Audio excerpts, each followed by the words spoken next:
This was a fucking mess. I am saying this because, and I have this policy, right? If it's the first game in a new series, if it's the second, third, I can be more forgiving of things finding its footing. This is chapter fucking 5, right? I should know the motivation very clearly. I should know where I'm going. I should know why I'm going to it. I should know exactly what the character motivations are. There is no way you get another cliffhanger! I thought this was the last one! Oh my god.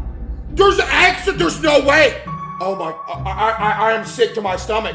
There is actually no way. Yeah, at the end you feel bad for Huggy because he looked like he was coming around. And then you stab Kissy on top of it. And we gotta wait, what, 2 years to figure out if she dead? And then Poppy get kidnapped again. Don't nobody care about Poppy! I don't understand. And then that final boss fight, he's like, it's like, don't give up. We're so close. No, we're not, because there's gonna be another game. And then every time he's like, I'm going to kill you. And then I blow him up and he stabs me in the stomach, throws me in a vat of acid or goop, which I'm dying in, somehow takes Poppy, doesn't take Gilbert, who's standing 5 feet away from her. The worst piece of crap I've ever seen. Oh my god, that was an abomination. That was Sit through that. My ass is actually sore. My ass is actually sore.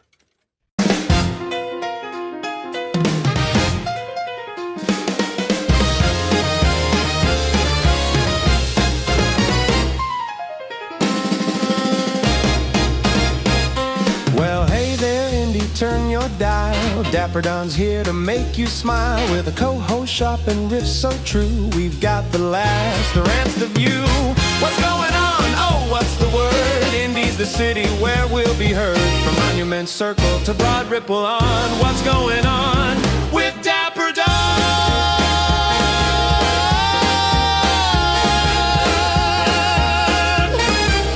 So grab your coffee, Hoosiers. Let's get to it, 'cause we're in the house! What's going on? It's Dapper Don, and I'm excited to welcome you all back. Poppy Playtime, you had one job. Your predecessors already did most of the work. Creepypasta opened the door. FNAF made your genre possible. Tattletale and Bendy furthered its reach and led to its absolute explosion. And all you had to do when you dropped in 2021 was just be good and end. You didn't have to open people's eyes or be all that mind-blowing. You just had to be good and end. Hell, even semi-good would have worked as long as it was a somewhat satisfying gameplay loop and a satisfying ending. You were sitting pretty. You had large YouTubers like Markiplier saying that you had potential. All you had to do was coast on that and ride the wave till the end, then cash the checks. But no, not you. You decide to hype everybody up for a 5th chapter, make them all think that this was nearing the end, that everything that we'd been building towards would be revealed in this chapter, that we'd finally find a way to at least save everyone, that we'd at least solve something. Then you release 3 hours of puzzle slop and have the nerve to end it on another cliffhanger. This time with one of the villains that we swore we defeated coming back. For what purpose? I've never seen someone simultaneously be lazy and not lazy in the most infuriating way possible. And you can't say I'm limiting your story ability with this criticism either. As long as you actually ended, you could add as much extra content as you want. Could have had a DLC with a prototype was playing bingo with Poppy and we wouldn't have minded, so long as your actual game had a timely and solid ending. You tried to build an empire off the backs of those who came before you, and then once you did, for whatever reason, felt it necessary to keep going. But I do, in a way, thank you for royally fucking up like you did. Because now we can go through this like an autopsy and see just what went wrong so that we don't repeat it. So get ready, because I plan to be quite invasive. Before we diagnose the problems with this franchise, we have to talk about what made it popular enough to disappoint us in the first place. And to best illustrate this, we're going to talk about what worked in Chapter 1 and why it came around at just the right time. So first, let's get a good plot synopsis of chapter 1 in, so we know what we're working with. So, yeah. The game describes it like this. As an ex-employee of Playtime Co., you finally return to the factory many years after everybody within disappeared. It's a toy factory. You must stay alive in this horror/puzzle adventure. You try to survive the vengeful toys waiting for you in the abandoned toy factory. Use your grab pack to hack electrical circuits and nab anything from afar. Explore the mysterious facility and don't get caught. Now, that story was short, simple, and to the point, as most chapter 1s are. And the gameplay was simple too. And I was going to show you the gameplay at first, and I was like, I really don't feel like reacting to a 30-minute video of the same thing over and over again. We're just going to talk about the amount of puzzles in chapter 1 of Poppy Playtime, because that's going to be the basis for comparison for later chapters anyways. So there are roughly 3 to 4 main mandatory puzzles required to progress through the story. The core challenges involve finding the grab pack, unlocking the security door with a color code, powering up the factory, and creating the Cat Bee toy to unlock the final door. So it's a pretty short game, all things considered. Pretty simple game. There really isn't much to chapter 1. And I mean, there is an element of mystery. You do find little bits of lore and things of that nature. And the Huggy stuff, like the chase scene with you and Huggy Wuggy, the one where you brutally bash his head in by the end of it, all that is perfectly fine. It's perfectly suspenseful. It creates a sense of wanting to get to know more of the story. And see, that's the thing. Because it was so short and simple and to the point, people wanted to know more of the story. That's why the game garnered a fandom. Like I said, you didn't have to be mind-blowing. All you had to do was exist and end. Now, you may think that at this point the game isn't really doing anything special, and I'd have to agree with you. But by this point, we'd played mascot horror to death. We'd played puzzle horror, and we'd played games that were basically chase simulators. And boy, were we familiar with the a bunch of kids get killed and possess a big furry mascot cliche. So what made this stand out from, say, your typical FNAF fan game? Well, for one, this game was far more immersive than your run-of-the-mill mascot horror game. Despite how simple Chapter 1 was, it focused on the ambience and a sense of creeping dread to the lore being given to you in a semi-realistic way. Files, VHS tapes, all that.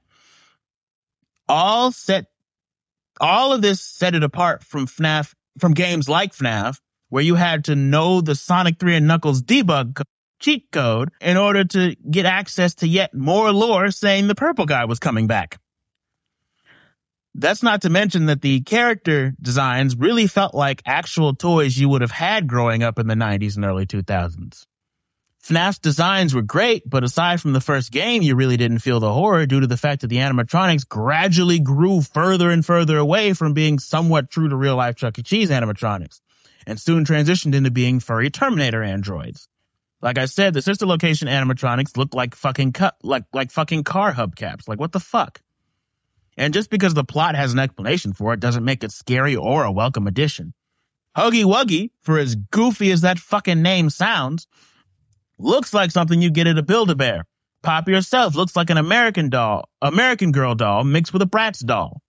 These are toys I could imagine being on a dusty shelf at the back of a Toys R Us. So when they come to life with fangs, claws, and abandonment issues, I'm a little bit more inclined to be frightened when they try to rip my fucking face off. Plus, I'm a sucker for analog horror, much to my detriment because it gives me nightmares like nobody's business. But the game really hones in on that. All the VHS tapes and little commercials appearing at the beginning of each chapter, all of that does a really good job of pulling you into the world and making you feel the wonder that a kid would have felt getting one of these toys. FNAF did this a little, but the focus itself was mainly on the gameplay, which isn't necessarily bad, but if these are supposed to be children's animatronics, I want to feel that this is a children's mascot that would be believable as a children's mascot going feral. It's like, that's what makes it more scary. And again, focusing on the gameplay itself isn't bad, but FNAF tends to be more frustrating than it is scary as far as the gameplay loop goes. And I mean, other mascot horrors like Tattletale and Bendy did this a little bit more, right? Though in Bendy's case, the little cartoon shorts came pretty late into its run, and Tattletale was Tattletale. And again, trying to make these characters feel familiar serves the scares so much better than if you're just thrown into it. And one of the aspects that I feel is the most crucial to appreciating this franchise is that it, say it with me, folks, had a fucking plot. There was a story.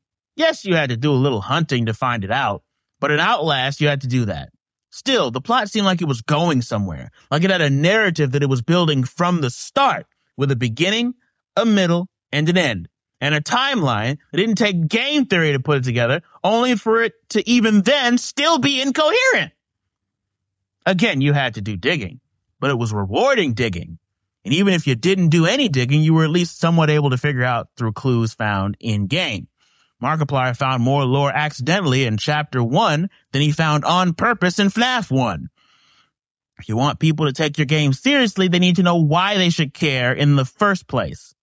Like I said in my FNAF episode, with a show like Gravity Falls, you can just watch every episode and get a pretty good idea of the plot. Then when you dig into it and get to the secret phrases and journals and reverse audio and forum posts, you get a little surprise, like a cherry on top of the sundae. Not the fucking sundae. Hell of a Boss and Hazbin Hotel, another set of shows that I've done an episode on, as much as I love the shows, had the problem of crucial lore not being in episode, instead you having to watch ancient live streams in order to understand key plot and world building details. That one wasn't intentional, I know, but it fits in perfectly with my point. Those live streams should have been optional, cherry on the top content, and not required viewing for understanding the damn show. Poppy Playtime understood this. Of course, even if the early chapters are completely bombed despite all they tried, still would have done numbers because of its timing. So like I said, they didn't have to be good, they just had to end. In 2021, mascot horror was still going really fucking strong. And due to it being just after COVID, a lot of people were still used to being stuck inside gaming and shit. So really anything that dropped around that time kind of saw a huge surge. Plus, YouTubers like Markiplier and Jacksepticeye were looking for new horror games to play as they, like everyone else around that time, were starting to get a little bored of FNAF, a little tired of FNAF, the cat and mouse game and all that pissing contest bullshit between Scott and Game Theory. There were still releases like Security Breach that got some hype, but even that game was so buggy when it first dropped that we all just collectively said meh. And that's kind of what started the mimic shit that I personally think pushed the FNAF lore far into complexities that it did not need to be pushed into. This is a game about a man jumping in a rabbit suit and killing children. Why are we still here talking about this? By that point, FNAF was, though, riding a 7-year hype train, having released in 2014, and the bit was getting old real fast. And I'll tell you, if you think I have some harsh opinions on FNAF as a franchise, you'd be shocked at what people were starting to say in 2021. One of my favorite videos on the subject is a video by Spaceman Scott comparing FNAF and Undertale and why Undertale's plot is just kind of superior to FNAF's in a lot of ways. I'll link it in the description. That video came out in, I think 2024, sure, but it perfectly sums up the fatigue we were starting to experience in 2021, even if we couldn't vocalize it with anything other than groans when FNAF came up in conversation. Bendy was also mostly irrelevant by this point, and Tattletale, well, let's just say that I didn't even remember that fucking game even existed until a few months ago. And it wasn't because I stumbled upon a video of the gameplay, it was from a TikTok video taking the piss out of it. So, as I said before, the stage was set for a new franchise to slide in and steal the show. And Poppy, for a while, did just that. Toys, merch, a growing child audience, YouTube Kids Slop, NFTs. Oh, these guys were rolling in it. However sketchy they were. Seriously, there's like a really weird mob games, YouTube Kids rabbit hole that I don't think gets enough attention. These people are really fucking weird. But either way, Chapter 1 did something that no mascot horror had done in a while. It captivated an audience. And it captivated that audience in a way that guaranteed its lasting success so long as it just did what it needed to do. Now, I hope you're satisfied with this section glazing the game, because for the most part, this is where all the nice things I have to say about it end. From chapter 2 onward, the game starts to drop the ball, each chapter doing it worse than the last. And while it still had its cool moments, will ultimately be tumbling into a quality abyss so deep that even Markiplier wanted to throw in the towel by the end of it.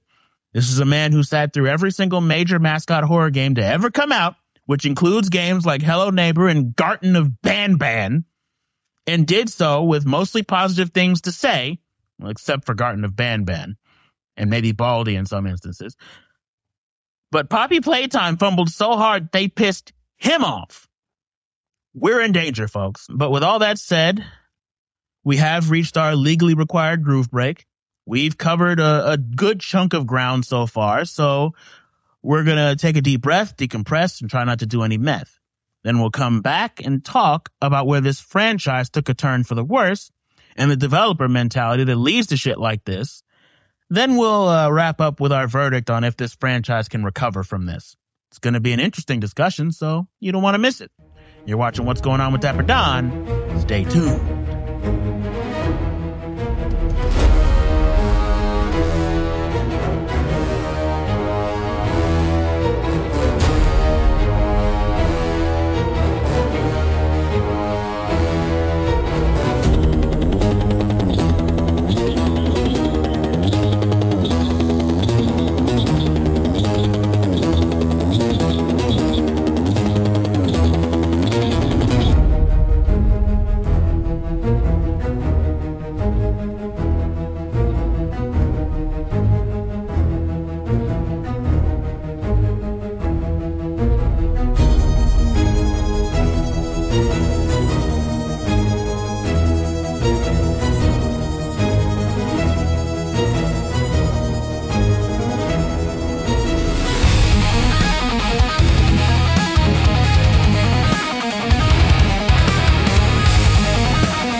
You're tuned in to What's Going On with Dapper Don. Don't touch that dial.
And we're back. For those of you just tuning in, I spent the first half of the episode glazing Poppy. Now I'm going to rip her to shreds because it's time to talk about chapters 2 to 5 and where each of them went wrong. So, chapter 2, Puzzle Slog, beginning of the bullshit. So first thing we're going to do is look at the amount of puzzles in comparison to chapter 1. Now remember, chapter 1 had around 3 to 4 major puzzles that you had to do. Poppy Playtime, chapter 2, Fly in a Web, features 3 main minigame puzzles. This is the chapter with Mommy Longlegs, by the way. It features 3 main minigame puzzles located in the game station: Musical Memory, Whack-A-Wuggy, and the Statues game. Doesn't seem bad, right? Seems about as much as chapter 3, right? Players have to complete these to obtain train codes. Additionally, there are several environmental puzzles, including, this is the problem, right? This is where the problem is. There are several environmental puzzles, including the power room, conduit puzzle, and others in the game station, theater, and factory. So, if we count, and it's not one puzzle for each area, by the way, it's multiple puzzles each area. If we consider, but if we're just going by the base estimate of like maybe a couple puzzles each area, there's the main 3, and then there's, like, if we're estimating 2 environmental puzzles in the power room, the 2 conduit puzzles, and maybe 2 in the game, we're stretching into like anywhere from 9 to 10 puzzles in this game. And these puzzles contribute to a 2 to 3 hour gameplay experience. Now that wouldn't be so bad if there was something to break it up in between. But for a lot of the game, you're just doing puzzles. For a lot of chapter 2, you're literally just doing puzzles. But let's talk about the plot of chapter 2.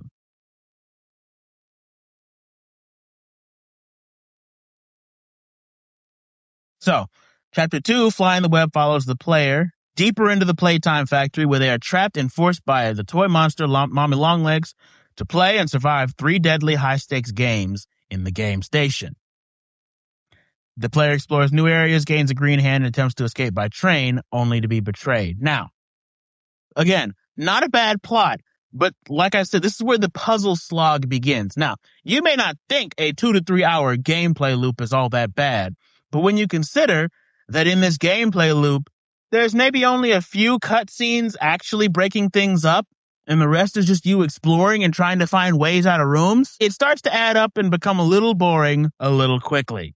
Of course, it's not egregious, right? 2 to 3 hours of gameplay isn't necessarily the worst thing in the world. And plenty of games with a lot of puzzles are good games. But this is the beginning of the bullshit, right? This is just the surface level. It's just we're skimming water here. Because now we're going to talk about Chapter 3, The Bluffer. So, Chapter 3, by comparison, had a bit of a better story, better lore going into it, right? And I'll tell you what I mean.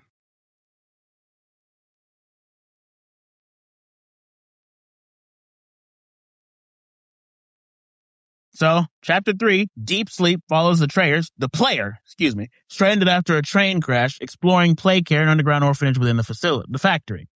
Guided by a child named Ollie and allied with Poppy, the player fights to eliminate Catnap, a loyal worshiper of the prototype, Experiment 1006, in order to expose the truth about the Hour of Joy massacre.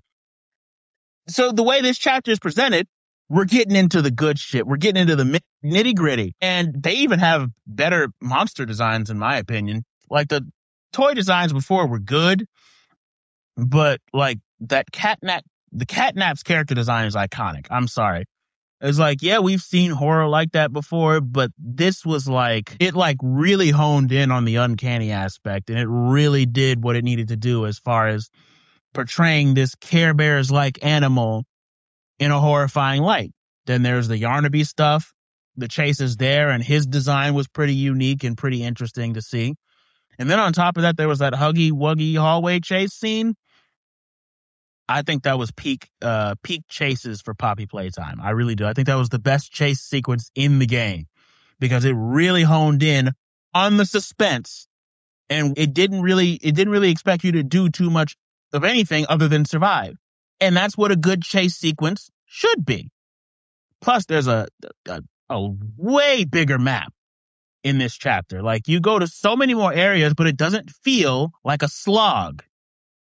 But of course, we have to look at the amount of puzzles, So give me 1 second. So, Poppy Playtime 3: A Deep Sleep features a substantial amount of puzzles compared to previous chapters, often integrated directly into the environment and progression, particularly the Home Sweet Home section. So it features actually comparable, if not more, puzzles, right? But the thing about it is, it's baked into the experience of progressing. It's not just, oh, well, now we're going to stop your game for you to do this. There are a couple puzzles like that in there. But a lot of those puzzles are there to move the story and the game forward. You feel like you're actually doing something when you push forward in a puzzle. There's the garbage chute escape, which is the initial survival sequence, the gas production zone, which is, that's where you start to get to those puzzles that are just like, really, why am I doing this? But Home Sweet Home is one large continuous puzzle sequence. The schoolhouse puzzles those are the ones with Miss Delight. Again, I don't have a problem with those puzzles because those puzzles are, again, they're not expecting you to do anything overly different. They're not expecting you to do anything fantastic. They're just expecting you to survive. And they don't take long to solve. The Playhouse, these are puzzles involving Catnap. And again, that's baked into the progression of the story because Catnap is the final boss for the chapter. And then the final boss fight, which is a combat-based puzzle encounter with Catnap. But this is where we start to get into some interesting territory. Because with this and most of the puzzles being baked in the progression of the story, it made people who were playing this game realize, so you guys can make puzzles be relevant. And you guys can put a lot of puzzles in, but it still not feel like a lot because it's baked into the progression of the story. That's where it went wrong.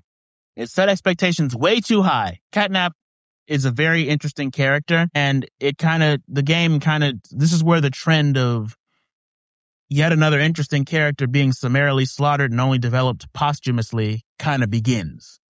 Also, the Catnap mechanic of having to do puzzles and shit while actively being chased, while being executed very well here, would end up being significantly worse in later chapters.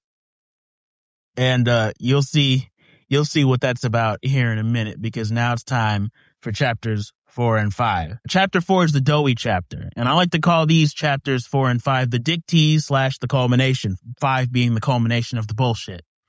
So, doughy, let's look at that puzzle count for chapter 4.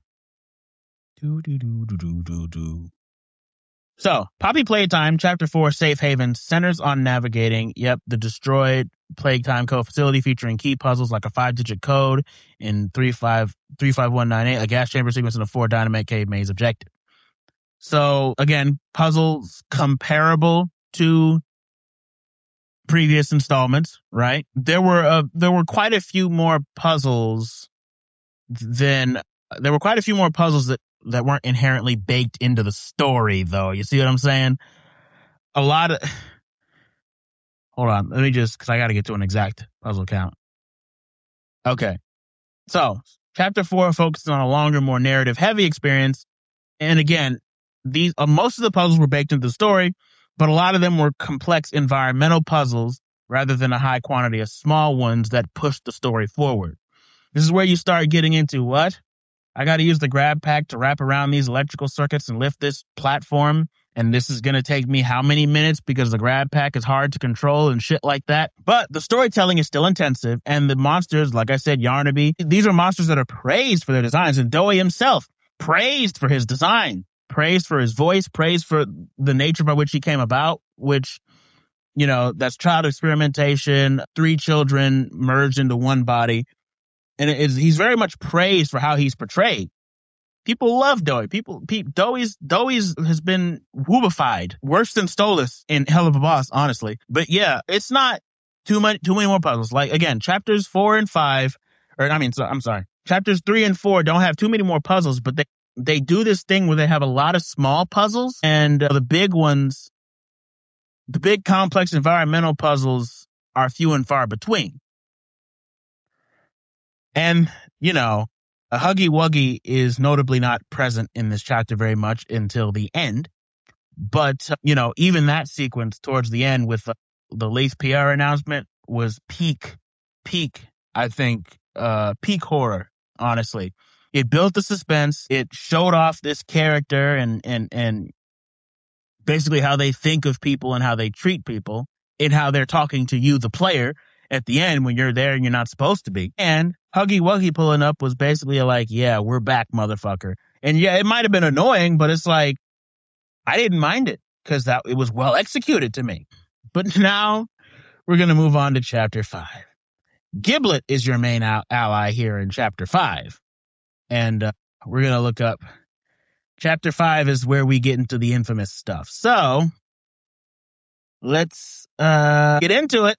So, based on initial walkthroughs of Poppy Playtime Chapter 5, there are several core named puzzles required for progression, including the pressure hand locker, master backup files, red smoke valves, and the memory machines door alongside hidden secrets. Those are the main puzzles. But the chapter features extensive hidden lore, including 8 blue hand panels to find, audio tapes and VHS tapes, and other environmental puzzles. Chapter 5 has the longest and the most amount of puzzles of any of the Poppy Playtime chapters. And now we're going to ask, you know, how long does it take to beat Poppy Playtime Chapter 5? It takes between 4.5 8 hours, with some players averaging around 6 to 7 hours. So, we go from a 2 to 3 hour gameplay loop, maybe chapters 3 and 4, maybe, you know, like 3 or 4 hours. Actually, no, I'm not even gonna. I'm gonna look up how long does it take to play chapter 3. Yeah, 3.5 to 5.5 hours. These are reasonable hours. Chapter 4, 4 and 6 hours, right? Okay, we're starting to get a little unreasonable here. But chapter 5. 4.5 to 8 hours, with some players averaging around 6 to 7 hours. And considering that most people have jobs, it could take you weeks to beat the game. And that's not even counting all the attempts on the puzzles, the sheer amount of puzzles that you have to like reframe and keep losing and losing and losing and losing. The chase sequences, because there's a whole long fucking huggy wuggy chase sequence in the beginning that seems to take up half of the goddamn game, that requires you to learn new mechanics while you're actively being hunted by Huggy. The fastest playthroughs have completed it in approximately 5 hours.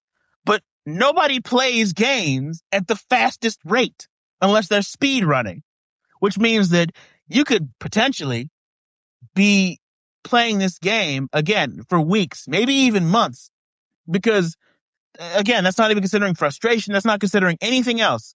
If you just sit and play the game straight through, it can take anywhere from 5 to 8 hours to get through. And it's all because of the puzzles, not because of the story, not because they introduce a whole bunch of compelling characters, not because the lore goes that much more in depth than it's been going, because of the fucking puzzles. Do you see the problem here? Are you starting to get the gist? And that's not even mentioning Giblet himself, which is your companion in this chapter 5, fucking useless. Chapter 4, Doey at least solved some puzzles, formed a bridge or something like that for you, right? At least in the beginning. And he was actively working to do things, and him being useful was central to other puzzles in the plot. Giblet is completely fucking useless. He saves you from one rogue toy and then does shit fuck else. He literally just stands there with his little red Muppet kangaroo-looking thing, friend, and does nothing for the entirety of the chapter until the end. And even then, he can't even be bothered. I'll hit one button, you hit the other. Why are you with me? Even in Sonic 2, you get Tails to stand on one fucking button and you stand on the other. Giblet doesn't do shit. He's just dialogue. Oh, I'm not a hero. I'm pretty sure you aren't, because you aren't anything. You're nothing. You're nothing in the game. Then that fucking Lily Love Braids or whatever section, I know that was teased. I know that people were anticipating it. But it was set up so poorly. Why is a major antagonist, why is their origin explained through a bunch of things that we wouldn't have even stayed around to view? Lily Love Braids the understanding Lily Love Braids hinges on you staying in the rooms while you're actively being hunted by Huggy and listening to the tapes. Now, if you built that mind machine thing, you might also get a little understanding of that girl, right? But most of the understanding of that character comes from while you're actively being chased, looking at these projector screens showing this girl. And plus the section wasn't even like, you'd think a character like that, okay, this is a character that's hypnotizing the kids, that's actually conditioning them to want to be toys in their new bodies. You'd think it would be a little bit more major, but it's extra. It feels so unnecessary because the whole point of that section was just to bring in the prototype. And it's like, I feel like the prototype person could have been introduced in a better way. Because during a tea party for a boss that a lot of people felt should have just been optional bonus content and not required for you to move forward. And that's where you reveal your major antagonist. It's no wonder Prototype's design got so much shit, because I don't think the design itself is bad. I love Jester characters, and I love the creepy smile. I love the glowing eyes. I'm a sucker for that. Right? I'm a sucker for how they did it too. They have all the parts of the toys that he took sticking out of him. He's got red smoke surrounding him. The guy's introduction is pretty neat, right? But the reveal was disappointing because it was revealed in one of the most infuriating sections of the game because of how unnecessary it was. Really? You're trying to get her toys for a tea party? Why are we doing that? Why are we not just proceeding through the factory and doing what we need to do? Why are we stopping paying attention to this toy? Especially if we end up murdering her in the first place. Like literally, after her boss battle, we end up murdering her. So what was the point in spending that long with her if she was just going to die? It's not like people were going to get attached to her. She's introduced mid-chapter through what many people thought was optional bonus content. Come on with that. Come on with it. But his design is fine. I think people are giving his design shit just because of the context around it. But two things should be true at once. his design can be stellar, top notch, but he can still be in the middle of a absolutely shit gameplay loop. Like I said, I don't think the FNAF designs are bad. I just think that they're in the middle of a shitty plot. If they were on their own, isolated, I think they were pretty cool. But what really infuriates me most about Chapter 5, and what's infuriating everybody else, is the fact that the chapter, after introducing all of that, has the nerve to have a fucking cliffhanger. And not only that, but a cliffhanger where one of the villains that we thought that we had defeated, that we thought we had put a rest to, somebody who had been built up to be this horrible, vindictive person that if you were emotionally attached to the plot, you wanted dead, has come back. They've come back. Now they're either going to be an ally or a different type of enemy, and it's just like, okay, now we're starting to get into FNAF levels of, oh, the child killer is coming back. You're going to bring the child killer back because you have nothing else to do and you want to create artificial suspense. And again, it's like people were expecting a resolution. They were expecting an end. That's why a lot of people got frustrated, because it was built up to be the beginning of the end, or at the very least the end. And now you mean to tell me that there's a whole 6 chapter? There's another 8 hours of puzzle slop for us to get through to finally finish this story? And what exactly do they think they're accomplishing with a cliffhanger anyways? Who do they think in the year of our Lord, 2027, 2028, or whenever the fuck they're planning on coming out with this, that with all of the franchises we have now putting out bangers and making sure their fans eat good, somebody's going to go to a dying franchise that once sold NFTs with any remote curiosity about how the story is going to end? Poppy Playtime, all you had to do was cash the checks and jet. All you had to do was take the win and shut the fuck up. You killed it. You took what could have been one of the better stories to come out of the mascot horror genre, and you killed it trying to be FNAF with your 50 billion chapters and sequels. I hope you're happy. I hope you're feeling real breezy, real good. But if you're like me, you're probably wondering just what the hell were they thinking? Well, I'll tell you the psychology behind it, because it's a pattern that we actually see pretty often. A game comes out, gets far more successful than the dev could have ever expected. Then this guy, who up until this point was only accustomed to making little flash games in his mother's basement, is suddenly rolling in success that even AAA developers wish they had. Then, that's when the panic sets in, and the dev tries to desperately capitalize on their relevancy before it disappears. So you get a million sequels, DLC, lore rewrites, the whole 9 yards. Anything in an attempt to stay relevant. It's where you get the FNAF lore spiral, the Bendy scope expansion, and now Poppy trying to build a multimedia empire. Suddenly, we've got Poppy toy money, YouTube Kids domination, content farm views, NFTs. For fuck's sake, there's probably a Huggy Wuggy dildo somewhere. But here's the problem, dear listeners. Once merch becomes the goal, once staying relevant and making as much money as possible becomes the goal, we lose the plot. Quite literally. Money's great. It really is. And I'll never shame anyone for getting as much of it as they can through ethical means. When people say, oh yeah, that's a cash grab, well, if it's a good cash grab, I'll go for it. But allowing it to destroy your integrity and credibility as a company, and the integrity and credibility of your story, a story that admittedly has an emotional core to it, has something that it seems like it's trying to build up to, but is destroyed by the hands that are handling it currently, that's not ethical in my view. It's not egregious. I don't think Mob Games is egregious, but it's not ethical. And of course, there's another problem that kind of builds on this. For whatever reason, we've seen an increasing trend of shit just not ending. And it's not just with mascot horror. SpongeBob has like 16 seasons. Family Guy's on their 21st.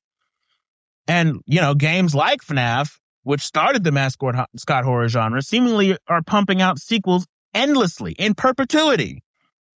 Things just don't seem to want to end. What's funny is that, ironically, the most profitable and most beloved stories I've seen have endings, at least ones that aren't ripped to shit by every single person that experiences them. Undertale, for however you feel about it, it ends. After you get everyone to the surface, there's no more story for it to tell. And as much as fans might have wanted it, there can be no Undertale 2, unless you want to fuck up the finality and closure that the first one brought. And even Deltarune, the spiritual successor, has to end at some point. And the whole reason it even exists is because of an ending Toby had in mind. An ending, closure, finality. He doesn't want to do Deltarune 2, Deltarune 3, The Return of Sans, and Deltarune 4, Gaster's Sex Life. Shows like Gravity Falls or even Steven Universe, they were designed to end. Sure, in Gravity Falls' case, there's a bunch of extra content, but that's just what it is, extra content. After the writing of this episode, the story is done. Over. Finito. Same with The Owl House. A show in the same vein. It's a fun romp, deeply suspenseful and heartfelt, and overall one of the best cartoons out there. But the story needed to end. If they had gone on longer than they needed to, they wouldn't be nearly as treasured in pop culture. Regular Show. Its ending is one of the most memorable parts of the show. And why? Because the story ended. If Regular Show was still putting out episodes that they hadn't just had a universe-ending battle, people would be upset. Like, why the fuck are you still going? It's like some of the best stories ever end. Which brings me to my final thoughts. Can Poppy Playtime recover? Well, gonna be honest, the fact that there's a chapter 6 is gonna shoot them in the foot. But they can at least keep the fans that they still do have if 6 is the end. If they finally allow the story to do what stories naturally do, they may not be considered a good game, but they won't be considered absolute dog shit either. They can fade away being, on the whole, considered mediocre. And that's, in my humble opinion, the best they can hope for at this point. Because I'm telling you right now, no one's playing Poppy Playtime Chapter 7. After 6, if they can't end the story, then they're going to fade into such irrelevancy that it'll be comical. It'll be hilarious. And worse videos than mine, as far as out the backlash, more scathing videos than mine will come out about them. If they're not already out. Because Markiplier, again, ranted and raved about it, so there's probably people who agree with him who are working on videos, as we speak, ripping the game to shreds in more detail than I want to. The moral of the story, all in all, if you're writing something that you intend to release to the public and you have a plot all ready to go, make sure you're prepared to keep the integrity of that story, no matter how successful you get. Because you may rake in the dough, keeping it going. But after a while, some weirdo with a mic and too much free time is going to make a really good call-out video on you, and you'll be forced to face the fact that you sold out your story like it's a whore. Poppy Playtime, I'm going to need you to stop being a little whore. Your pussy ain't that good no more. Get off the goddamn corner. But, anywho, that's all for today's show. Admittedly, it's a little bit short, but I wanted to be very succinct and to the point with this one. But if you like this episode, don't forget to like and subscribe. All my socials, as well as that Spaceman Scott video and who helped put this episode together, will be linked in the description. Follow us everywhere so you don't miss a beat, and subscribe to that guy, by the way. He's great. And tune in next Sunday at 6:30 p.m. for an all-new What's Going On with Dapper Don. You don't want to miss what I have in store.